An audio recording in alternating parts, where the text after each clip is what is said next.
we turn this into this creamy goodness. Okay. Liquid gold. And what's the logo thing you got on top? Beef tallow, spearmint, and lavender. Those are my favorite flavors. Good morning. It is springtime here in Wyoming, and so it's still cold as crap.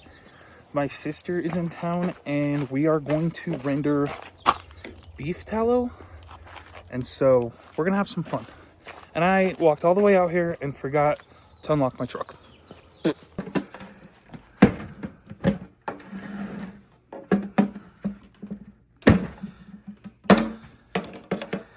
Bro, it's frozen. Do you gotta let it thaw out? What if we let it? You don't let it thaw. You stick it in there frozen. But you need to chop it a little bit. Look, make a video. We turn this into this creamy goodness. Okay. Liquid gold. And what's the logo thing you got on top? Beef tallow, spearmint, and lavender. Those are my favorite flavors. All right. It's not flavors. All right, what's the benefits of beef tallow? Tell us. Look, I posted on my Instagram. All right. These are Oh, literally... you got a full box. Beef tallow has a bunch of vitamins in it and natural for your face. Mm-hmm. Okay, look at this. I wrote this all up. Mm-hmm. The benefits. Beef tallow has the most natural skin repair characteristics. Contains vitamin A, D, E, and K. It's the most natural thing you can put on your face, and it soaks up perfectly. Spearmint soothes irritated skin, reduces hormonal acne or acne in general. Anti-inflammatory properties. So really good for girls or guys that even have acne.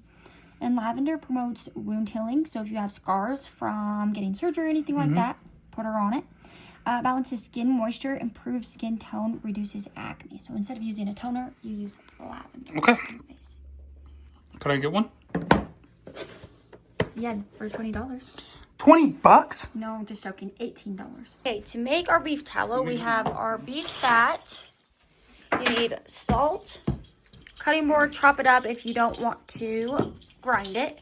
And then you need a crock pot. And we're going to do it in the crock pot with water. So let's watch Connor chop this stuff. Action. So after I sat here and tried to muscle this frozen beef tallow, we're actually just going to grind it. But we're going to go grab our other two big bags. I might have a third bag too. And we'll dump it in and grind it up. Okay. So the cool thing is I bought a beef the other day. And when you, shout out to Wyoming Wild Meats. They're cool. Great cut. They saved all my beef tallow. That's all you have to do is that. Or you can go to your local, so our Smith's here in Evanston has a butcher shop in the back. A meat cutter. Oop. And so the good news is you can go and you can just ask them to save their fat for you that day. And then this one's already ground up from back. I used it in 21 to add to some ram meat that we bought. But how sweet's that? So you can just throw this right in there. It's already ground up and it's beef fat. Perfect. See? But we got 2 bags, so this is all the fat off of a full beef. Vacuum sealed. Not all the fat. You put some fat in your meat. Right, yeah, because I got 80-20, I think. Yeah. Then we're just setting up to set up grinder and get the crock pot going. We are chopping up the beef or the fat so it can fit in the hole to grind. And we're putting it in our little bowl. Plastic's bad for you, so we got our metal bowl. Okay, so let's do that, and we'll grind all this up and then jump in. Yep. Yeah, it's like lube. See how it sounds? Okay, this is how much we have ground so far. We're chopping these big pieces into So this is a pieces. pretty big grinder, and we still just want little pieces. Because with fat, it's kind of greasy and sticky, so it'll start to stick in there. So you just want little pieces. And so when you're doing this, just the littler you can get them, the better. And as this starts to thaw out, it's actually easier to chop up. But, oh my gosh, that's frozen meat right there. So you just sprinkle that in there and just keep going. But that's about the size. We really just found that out. So just you know, this is a how-to video that we want to teach you guys. Don't make the same mistakes as we do. Look at that. Your hands are just going to be greasy. So if you want to wear gloves, wear gloves. But it's already too late for us. Or just don't be a pansy and don't wear gloves. Yep. True. Okay. Look at that. We'll come back in a minute. Okay. All right, so we're filling up a big pitcher of water. We got the big old bowl over here filled up. Okay, let's add And you got this frozen. All that in there. All that in there. You want it to be very, very full. Why?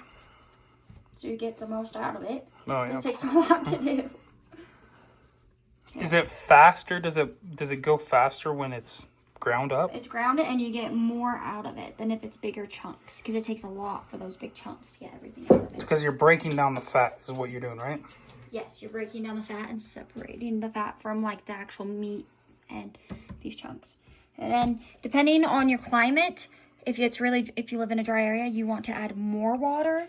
The water separates, so it doesn't really matter if you add a bunch of water, like it all works out. So we want to add that. We honestly might add a little bit more. And then salt. This purifies the beef fat, and we'll show you once it renders down and then it hardens, we'll show you what the salt does. I don't really measure, you just want a decent amount depending on how much you get in there. That should be enough. Yeah, you could, yeah. Okay. And that's it? We put the lid on? We put the lid on and put it on low so it does not burn. Put it on low. We're going to add a little bit more water on top of it. Add a little bit more water. Okay. Looking good. And then we're going to grind all this up still? Dang. Okay. Sweet. Then it will just boil. You will watch it. We'll just keep checking in on it. But pretty much it's going to be more liquid than pieces of fat. And then we'll go from there. It takes about like 8-ish hours. Oh my gosh. Yeah. So this is just the bucket we cut up and ground up. And then we still have these 2 bags. So we need to actually go get another bucket. Oh, that's kind of disgusting. That frozen stuff is like, there we go. So, maybe you don't have to let it cook as long. But when I had bigger chunks, it took a lot longer. Yeah. This is like almost there, I bet. Is it? So, our next cleansing period, you have to let it boil for an hour. So once this starts boiling, we'll let it sit for an hour and then we'll clean it out. Okay. Doesn't smell bad though. No, I can't even smell it. Sweet. This is the update on our first batch. It's getting close. Getting close. Oh. Okay. Stay tuned. Videoing? Yep. Okay. We have 2 strainers, one with a little strainer and then a cheesecloth. So this is the cheesecloth. You want a double strain. Okay. And that is hot as balls. Okay. We're gonna hold this. You want bowl like this? 'Cause Well, I it's have it set up so you can easier to get it set. No, you just hold it. you can set it over the edge. Well, I guess you can do that if you would like. Yeah, that's what that one's for. That's why I bought it. All right, so then you're gonna. You want a metal bowl because it comes out easier when and it it's gets hot, hard, right? which we'll see. It is really hot. This is all So- like the extra beef that was on Oh, this is the meat. the meat or the stuff that just does not render down. So it's garbage. Yep. We'll throw it to the dogs. They can have it. Mm-hmm. Well, it's got to be fat free, right? They have fat. No, like this meat is like fat free at this point. Oh, right? no. There's chunks of fat that don't render, but Oh. like cannot fully render. You have to do this the whole time. I don't think they want to watch it the whole time. Okay. All right, so that's what's left. You have a little. Look how pure that looks. It's nice It little looks gold. really. This pure. is all the chunks we got out of it. That's what this was used Oh for. my gosh! So that's the. what do you call it again? Cheesecloth. Cheesecloth with a strainer. You're double straining. Look at that. And this feed to your chickens, dogs, whatever you want. Cool. Let it cool down, I'd say. Yeah. All right, we got this chunk left. That's all. We're Okay, we need almost to get done. this in the fridge. All right, so we got it in the fridge. Livy, how long do we let it rest for? And how much you So, have, how long? okay, so that's a lot. So we're gonna see. Right now it's 2:48 p.m. We're gonna see Take like 3-ish hours to. 3-ish hours.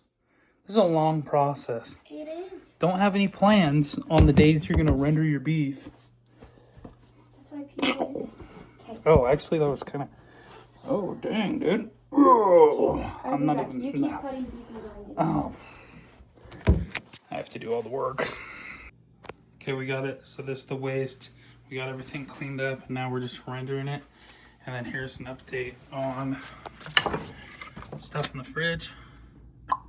Starting to harden a little bit, starting to thicken. Action. Yep, I'm actually. I'm scraping all the impurities off the bottom. It's like a different color. It's gray.